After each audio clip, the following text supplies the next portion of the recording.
Hello दोस्तों, कैसे हैं आप सब। दोस्तों, आज की जो कहानी है वो कहानी है 2 प्रकार का जादुई लहंगा की। तो आइए दोस्तों, कहानी देखते हैं। कानपुर शहर में एक छोटे से किराए के मकान में मनोज और सुनीता अपनी बेटी साक्षी और सिमरन के साथ रहते थे। साक्षी उनकी बड़ी बेटी थी और सिमरन उनकी छोटी बेटी थी। मनोज और सुनीता एक बिल्डर के पास ईंटा ढोने का काम करते थे और उसी से किसी तरह उनके घर का गुजारा चलता था। एक बार की बात है, मनोज और सुनीता साइट पर काम कर रहे थे कि तभी बिजली का हाई वोल्टेज तार उनके ऊपर गिर जाता है और उनकी वहीं पर मृत्यु हो जाती है। माता पिता के गुजर जाने के बाद साक्षी और सिमरन दोनों अनाथ हो जाती है। साक्षी और सिमरन बहुत रोती है। सिमरन साक्षी से कहती है, दीदी, माँ और पिताजी हमें छोड़कर क्यों चले गए? बताओ ना दीदी, वो कहाँ चले गए? सिमरन, रोते नहीं, मैं हूँ ना। हमारे माता पिता हमें छोड़कर कहीं नहीं गए। वो आसमान में तारा बनकर हमें वहाँ से देख रहे हैं। अब चलो चुप हो जाओ। माँ को पता चला कि उनकी लाडली रो रही है तो उन्हें कितना बुरा लगेगा। चलो अब खाना खा लो। साक्षी और सिमरन दोनों खाना खाते हैं। कुछ दिन ऐसे ही बीत जाते हैं। फिर उनकी मकान मालकिन आती है और उनसे कहती है, बहुत हो गया तुम दोनों का। मेरा घर कोई अनाथ आश्रम नहीं है जो तुम आराम से इस घर में रह रही हो। 2 महीने से ज्यादा हो गया है और अभी तक तुमने किराया नहीं दिया। चलो निकलो मेरे घर से और कहीं और जाकर रहो, समझी? मालकिन, हमें घर से मत निकालिए। हम कहाँ जाएंगे, क्या करेंगे? हम पर तरस खाइए मालकिन। मैं अभी तक तुम पर तरस ही खा रही थी जो तुम दोनों बहनों को फ्री में यहाँ रहने दिया, लेकिन अब और नहीं। जल्दी मेरा घर खाली करो।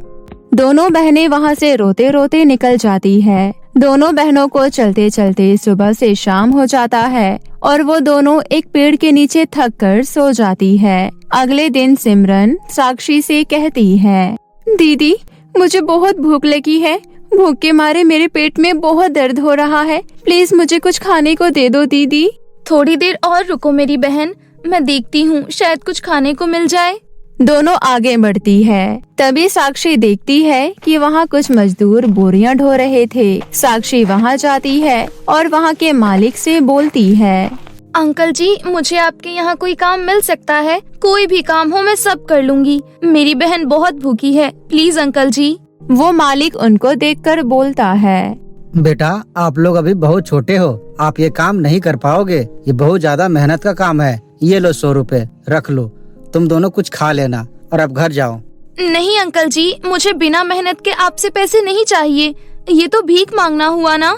मेरी माँ हमेशा कहती थी कि मेहनत से ही कमा कर खाना चाहिए। अच्छा चलो ठीक है, शाम तक काम करने के 200 रुपए मजदूरी है। आपका बहुत बहुत शुक्रिया अंकल जी, आपने मुझे काम दिया। सिमरन, तुम थोड़ी देर उस पेड़ के पास बैठो। मैं जल्दी से काम खत्म करके फिर मैं तुम्हें बहुत ही बढ़िया बढ़िया खाना खिलाऊंगी, ठीक है? साक्षी सिमरन को पेड़ के पास बैठाकर बोरियां ढोने का काम करने लगती है। पूरे दिन के कठिन मेहनत के बाद साक्षी को शाम को 200 रुपए मिलते हैं। तो सबसे पहले साक्षी एक ढाबे में जाती है और वहाँ रोटी सब्जी खरीदती है। दोनों बहनें बैठकर खाना खाती है। सिमरन साक्षी से कहती है, दीदी, पहले आप खाइए। आपने सुबह से कुछ भी नहीं खाया है। आप खाओ तभी मैं खाऊंगी। और फिर दोनों बहनें खाना खाती है। रात होने वाली थी और दोनों बहनों के पास रहने के लिए कोई भी जगह नहीं थी। तभी साक्षी और सिमरन बस पकड़कर अपने मामा के पास जाती है और मामा को सारी बात बताती है। ये सब बात सुनकर साक्षी के मामा संदीप कहते हैं, इतना सब कुछ हो गया, तुमने मुझे बताया नहीं। और अच्छा हुआ तुम दोनों यहाँ आ गई। अब तुम्हें चिंता करने की कोई जरूरत नहीं है। अब तुम दोनों यहीं रहोगी। चलो अब थोड़ी देर आराम कर लो। तभी साक्षी की मामी सावित्री संदीप से गुस्से में कहती है, देखो जी, हमारा घर कोई धर्मशाला नहीं है कि कोई भी मुंह उठाकर यहाँ रहने चले आएगा। वैसे भी ये घर मेरे भाई के दिए हुए पैसों से खरीदा गया है। खुद की बेटियों को तो कमा कर खिलाने की औकात नहीं है तुम्हारी, और ऊपर से इन अनाथ बच्चियों को मेरे छाती पर लाकर बैठा दिए हो। देखो, अभी के अभी इन्हें घर से बाहर निकालो, वरना मैं अपने बच्चों को लेकर हमेशा के लिए मायके चली जाऊंगी। सावित्री, ये कैसी बातें कर रही हो तुम? रात के अंधेरे में इन दोनों बच्चियों को कैसे और कहाँ भेज दूं? सुबह होने दो, फिर मैं इनका कोई बंदोबस्त करवा देता हूँ। साक्षी और सिमरन संदीप और सावित्री की बात सुन लेते हैं और रोते हुए वहाँ से चुपचाप चली जाती है। चलते चलते दोनों बहनें थक जाती है तो वो दोनों एक पत्थर पर बैठ जाती है। सिमरन साक्षी से बोलती है, अब क्या होगा दीदी, अब क्या करेंगे हम और कहाँ जाएंगे? एक ही सहारा बचा था, अब वो भी नहीं रहा। मेरे कुछ समझ में नहीं आ रहा है सिमरन। काश हमारे माता पिता जिंदा होते तो आज हमारी ये हालत नहीं होती। पर दीदी, आपने तो कहा था कि हमारे माता पिता आसमान में तारा बनकर हमें देख रहे हैं। क्या वो इस वक्त भी हमें देख रहे हैं? सिमरन की मासूमियत भरे सवाल सुनकर साक्षी की आंखों में आंसू आ जाता है और साक्षी रोते हुए बोलती है, हाँ सिमरन, वो हमें देख रहे होंगे। माँ, पापा, अगर आप हमें देख रहे हो तो हमारी मदद क्यों नहीं करते? देखो हम कितने परेशानी में हैं। दीदी भी बहुत दुखी है। मम्मी पापा, आप हमें भी अपने पास बुला लो। मैं भी आपके साथ आसमान में तारा बनना चाहती हूँ। सिमरन की बातें सुनकर साक्षी जोरों से रोने लगती है और कहती है, माँ, अब मेरे पास हिम्मत नहीं रही, मुझे माफ कर दो माँ। मैं सिमरन का ध्यान नहीं रख पा रही हूँ और ना ही कुछ कर पा रही हूँ। माँ प्लीज आप हमें कोई रास्ता दिखाइए ना। तभी वहाँ पर एक परी प्रकट होती है। वो साक्षी और सिमरन से कहती है, साक्षी और सिमरन, मैं खुशबू परी हूँ और मैं परी लोक से आई हूँ। मुझे तुम्हारी माँ ने तुम्हारी मदद करने के लिए भेजा है। क्या सच में? हाँ सच में, मैं तुम्हारी मदद करने आई हूँ। परी जी, मेरे माता पिता कैसे हैं? वो ठीक तो है ना? हाँ, वो लोग बहुत ही अच्छे हैं। बस उन्हें तुम दोनों की चिंता सताती रहती है, इसलिए आज उन्होंने मुझे तुम्हारे पास तुम्हारी मदद करने के लिए भेजा है। बताओ मैं तुम्हारी क्या सहायता कर सकती हूँ? दोनों बहनें परी को अपनी सारी परेशानी बताती है।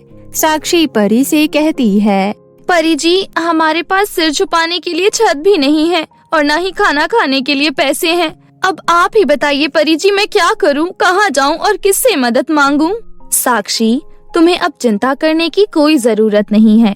आज से तुम्हारी सारी परेशानी दूर हो जाएंगी। ये लो, ये जादुई 2 पीले लहंगे हैं। एक लहंगा साक्षी के लिए है और दूसरा लहंगा सिमरन के लिए है। साक्षी, इस लहंगे को पहनकर तुम जो भी मांगोगी वो सब तुम्हें मिल जाएगा। और सिमरन, तुम्हारे लहंगे से तुम जितने भी सोने चांदी रुपया पैसा मांगोगी वो सब तुम्हें मिल जाएगा। अच्छा, अब मैं चलती हूँ, अपना ध्यान रखना।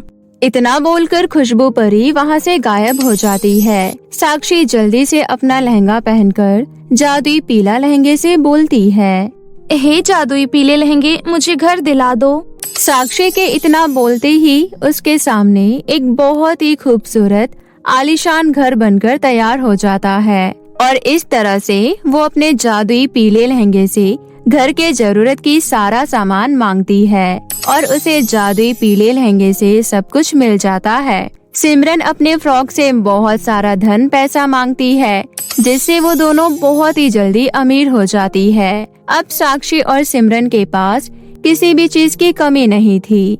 उन्हें जब भी जिस चीज की जरूरत होती तो वो उस जादुई लहंगे से मांग लेती थी। वो दोनों अपने साथ साथ गरीब व जरूरतमंद लोगों की बहुत मदद करने लगी। सभी लोग अब साक्षी और सिमरन की बहुत इज्जत करने लगे। धीरे धीरे ये बात साक्षी की मामी सावित्री को पता चलती है तो वो सिमरन और साक्षी से मिलने के लिए उनके घर आती है। सावित्री को देखकर साक्षी बोलती है, अरे मामी, आप आइए आइए, अंदर आइए। साक्षी और सिमरन बेटा, मुझे माफ कर दो। उस दिन मेरे मुंह से यूं ही अनाप शनाप निकल गया था। तुम्हें ऐसे बिना बताए घर से नहीं जाना चाहिए था। मैंने तुम्हारे जाने के बाद तुम दोनों बहनों को ढूंढने की बहुत कोशिश की, पर तुम दोनों हमें कहीं नहीं मिली। मुझसे जो भी गलती हुई मुझे माफ कर देना बेटा। पुरानी बातें भूल जाओ, आखिर मैं भी तो तुम्हारी माँ जैसी हूँ ना। कोई बात नहीं मामी जी, हमें आपसे कोई शिकायत नहीं है। आप जब तक चाहो यहाँ रह सकती हो। इसे अपना ही घर समझो। चलिए खाना खाते हैं।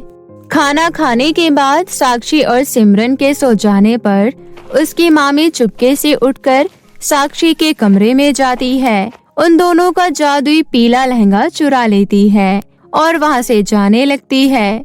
तभी उसके सर पर डंडों की बारिश होने लगती है। वो चिल्लाने लगती है, हाय, ये क्या हो रहा है? अरे मैं मर गई। रोको कोई, रोको इसे। अरे कोई तो बचाओ, बचाओ मुझे। हे भगवान, किसी को तो भेजो मुझे बचाने के लिए। तभी सावित्री की रोने और चिल्लाने की आवाज सुनकर साक्षी और सिमरन वहाँ आ जाती है। साक्षी कहती है, अरे मामी, ये क्या हो रहा है और आप इतना चिल्ला और रो क्यों रही हैं? मुझे माफ कर दो बेटा, मैं लालच में आकर तुम्हारा जादुई पीला लहंगा चुरा कर भाग रही थी। इसके बाद मेरी ये हालत हो गई। मैं तुमसे हाथ जोड़कर विनती करती हूँ बेटा, इस डंडे को रोक लो, वरना तेरी मामी आज ही मर जाएगी। रोक लो बेटा।